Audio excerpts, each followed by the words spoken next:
Bonjour, bienvenue dans cette vidéo dont le thème est l'amour.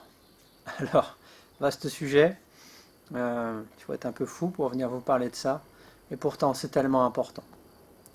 Ça vous manque tellement, ça m'a manqué tellement. On peut courir après tellement de chimères pour retrouver un petit peu de cet amour, cette mémoire amoureuse qui nous manque tellement.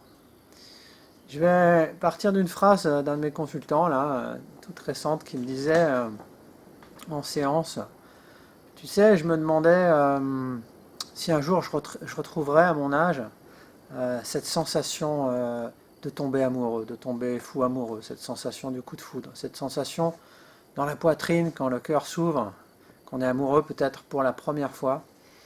Voilà, depuis j'ai eu d'autres histoires, j'étais marié et je pense que je pourrais plus jamais revivre ça. Alors ça m'a fait tilt, forcément, parce que quelquefois, quand on vit quelque chose de façon habituelle, on ne se rend plus compte à quel point ça peut manquer quand on ne le ressent pas. Ce que je lui disais, c'est, tu sais, cet amour que tu as ressenti, j'étais amoureux aussi bien sûr, hein, euh, c'est un grain de sable. C'est un grain de sable sur une plage immense.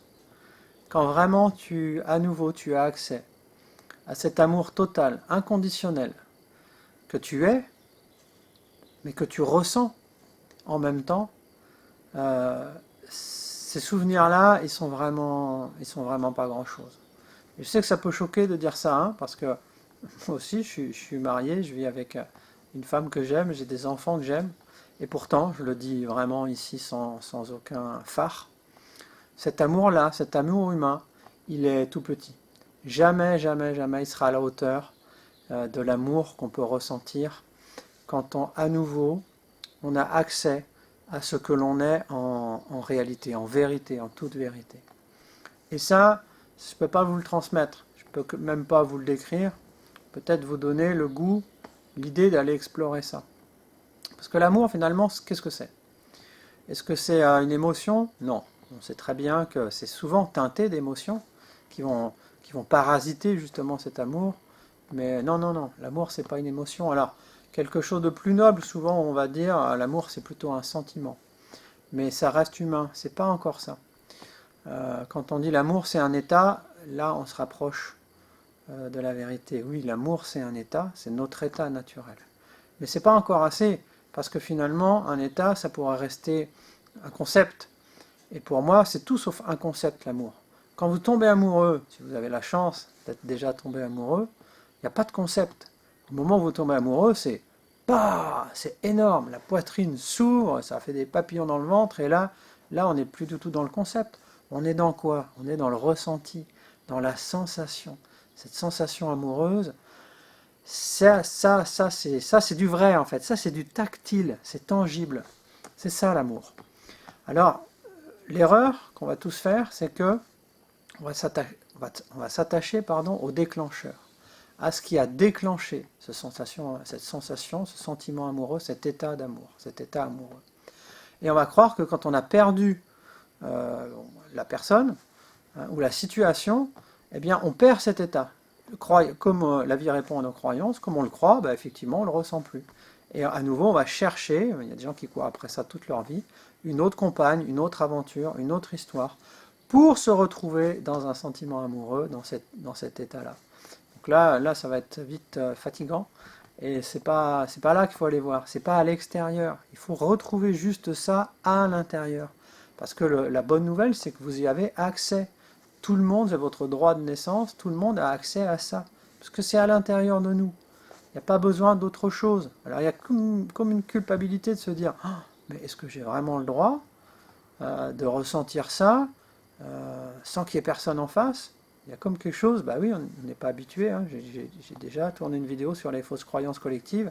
Ça, c'en est une autre. Hein. Il y a vraiment une croyance limitante qui nous dit que le sentiment amoureux, cette sensation amoureuse, c'est seulement à partir d'une situation ou avec un autre être humain, ou que ce soit un enfant ou une femme, un homme. Non, non, non, non. Ça, c'est une fausse croyance. Alors, vous n'êtes pas censé évidemment me croire, comme d'habitude, mais il faut en faire l'expérience. Pour en faire l'expérience, c'est assez simple. Il faut partir de là où vous en êtes. Il faut partir de qu'est-ce qui, à l'heure actuelle, hein, dans le présent, qu'est-ce qui ouvre votre cœur rien qu'en y pensant, rien qu'en le regardant. Donc moi je me rappelle à l'époque, hein, ça fait un petit moment, mais j'avais commencé avec une photo de mes fils qui était particulière pour moi, vraiment, qui me... Ouais, j'étais ému sur cette photo et voilà, ça levait quelque chose en moi. Bah, partez de ça. Vous pouvez faire ça souvent, faites-le tous les jours. Tous les jours, vous passez du temps pour votre travail, vous passez du temps pour vos courses, vous passez du temps pour vos comptes, pour Internet, pour Facebook, vous passez du temps pour plein de choses.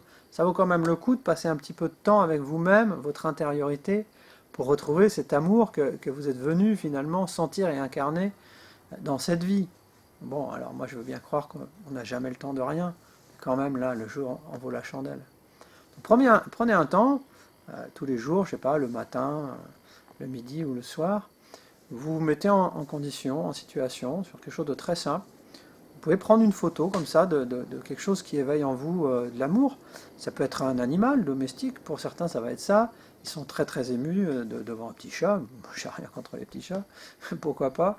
Ça peut être un paysage qui vous rappelle quelque chose de magnifique. Bref, c'est quelque chose, c'est un support qui va ouvrir votre cœur pour que vous retrouviez cette sensation à l'intérieur. Après, le support, on l'enlève.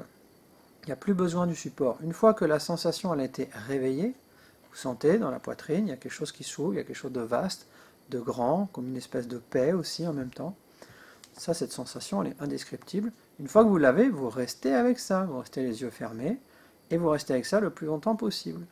S'il y a des pensées, machin, blabla, c'est pas grave. On reste avec ça, on reste avec le blabla, il est un petit peu loin, mais vous restez avec votre sensation. Plus souvent vous êtes au contact avec cette sensation-là, cette sensation amoureuse, plus elle va grandir en vous, plus vous allez y avoir accès facilement. Mais ça, c'est un entraînement. C'est comme un musicien, il va s'entraîner beaucoup pour avoir accès, il n'a plus besoin de penser à ses gammes tout de suite, tac, tac, tac. C'est la même chose. Nous, on croit tellement qu'on n'y a pas accès, qu'on doit attendre une situation ou un événement particulier, qu'on a perdu le chemin pour y accéder. C'est pour ça qu'à nouveau, il faut s'entraîner. À nouveau, je veux parler de rééducation. La rééducation amoureuse, pourquoi pas, mais sans partenaire au début. Voilà, le support, c'est juste pour réveiller ça.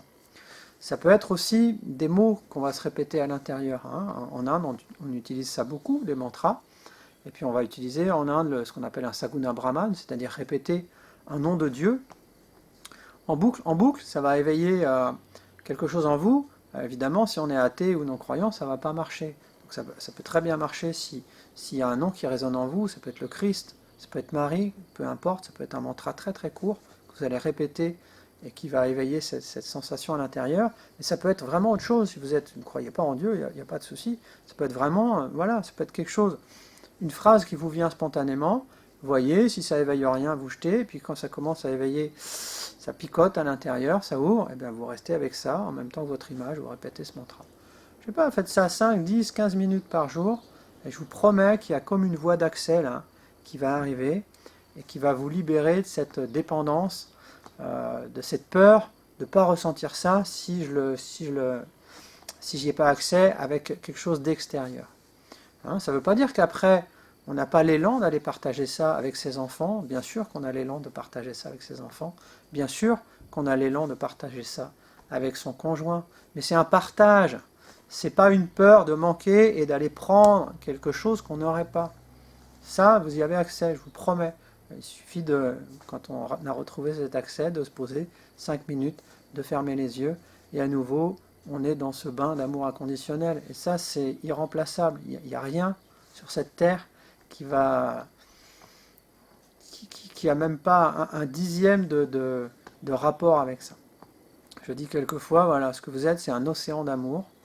Et puis, comme vous vous prenez pour une petite vague, et bien, quelquefois, vous ressentez une goutte ou 2 gouttelettes d'amour et vous dites « Ah, c'est génial, c'est ça l'amour ».